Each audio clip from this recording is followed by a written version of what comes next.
Hello, my name is Diego Orellana Portillo, and the book that I chose to read for this assignment is called Dia de los Muertos by Hannah Elliott.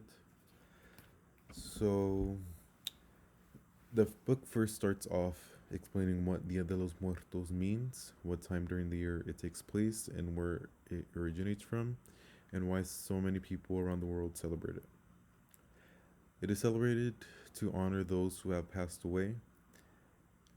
So, after this introduction, the book starts to explain how to prepare for the holiday. It goes into detail of what kind of food and drinks people usually make to celebrate the holiday. Um, Types of foods like pan de muertos and atole. The kind of decorations that are used during this holidays, such as the orange flowers you may see, known as flor de muertos, placing colorful and bright skeleton decorations made out of paper mache or clay inside and outside of homes, bakeries, schools, and parks. Another key tradition explained in the book is setting up altars and placing items that belong to those who have passed. These items include photos, jewelry, cherished books, again, the orange flowers, and candles. And the scents of the orange flowers and candles are used to guide the spirits back to their loved ones. And this whole thing is called ofrendas. By the end of the book, the author reiterates that people do this to celebrate the beauty of life and death rather than to constantly mourn it.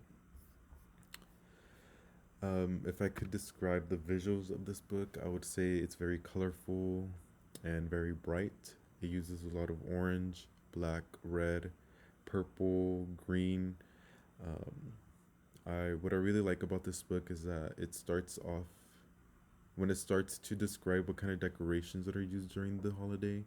There's an illustration right beside it, so it could help the readers visualize what they are reading in the text.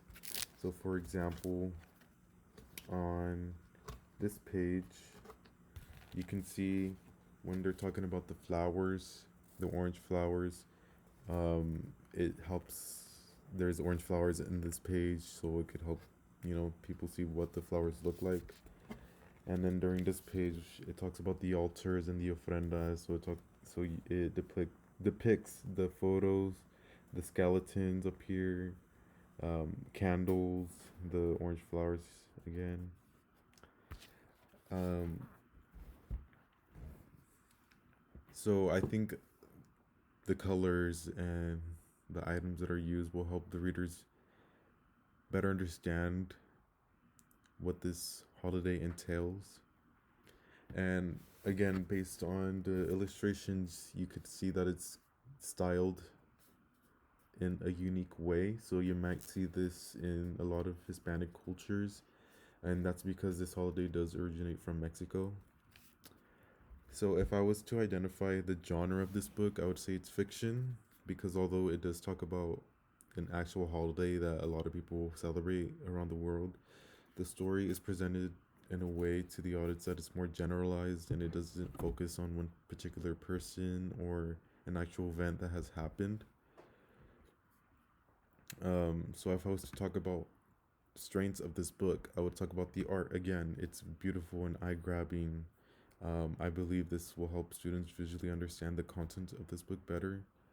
I also appreciate how the book goes into detail about the holiday. It pretty much covers everything to know about it.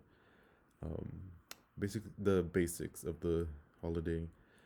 So I believe anybody who didn't know about this holiday before reading the book and after they read it, I do believe they'll know more about the holiday.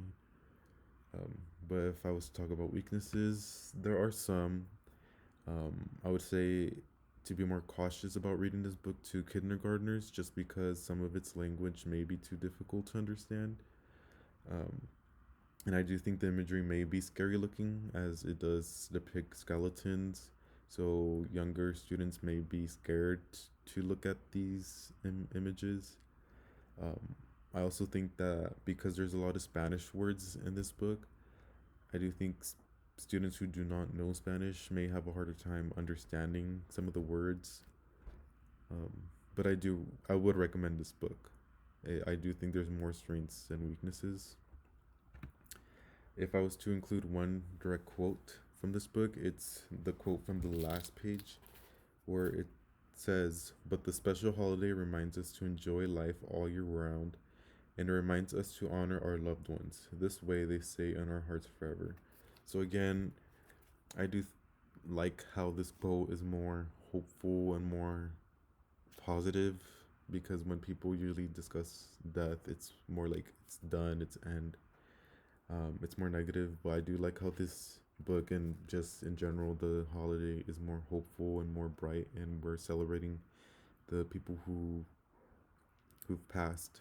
Um, so a student could read that last page, and if they're feeling down about losing someone, and they might think that they can't celebrate them anymore just because they passed, this book clearly shows that they can celebrate them, even after.